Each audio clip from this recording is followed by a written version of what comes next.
When you're dealing with depression or treating depression, it's very, very hard sometimes to sort out and realize that depression is a symptom. It's not a disease, it's a symptom of something else.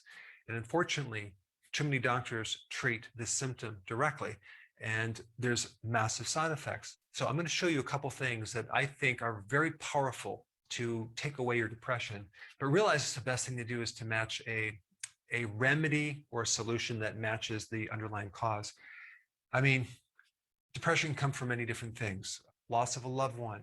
Number two, stress of life. Like right now, everyone's going through a lot of stress. Okay. Number three, winter. People get depressed seasonally because of the lack of not just vitamin D, but sunlight. Okay. Number four, pregnancy, postpartum depression. Not necessarily always a decrease in estrogen. It could also come from a lack of iron, zinc, magnesium, because here you are, you're carrying this baby inside you for a period of time. And so you're feeding this baby all sorts of nutrition, not to mention if you're also breastfeeding, it's depleting you of a lot of micronutrients that need to be put back. That can make you very depressed. Number five, very, very important, gut dysbiosis. You have some type of imbalance in your gut, whether you just took an antibiotic or some other reason, that can severely inhibit your ability to have a good mood. No sleep will definitely make you exhausted and depressed.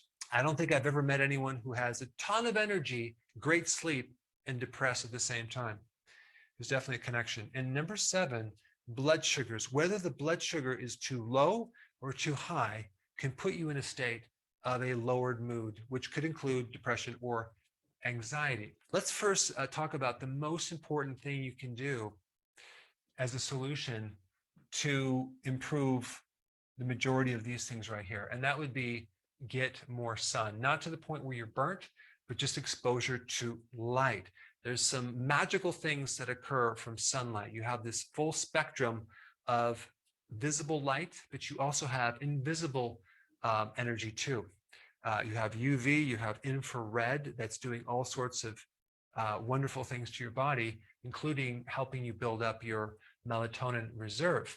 Not to mention the sun giving you vitamin D, which vitamin D directly will decrease depression. It's a really good remedy, but you can't fix depression with low amounts of vitamin D. There's mixed studies in vitamin D.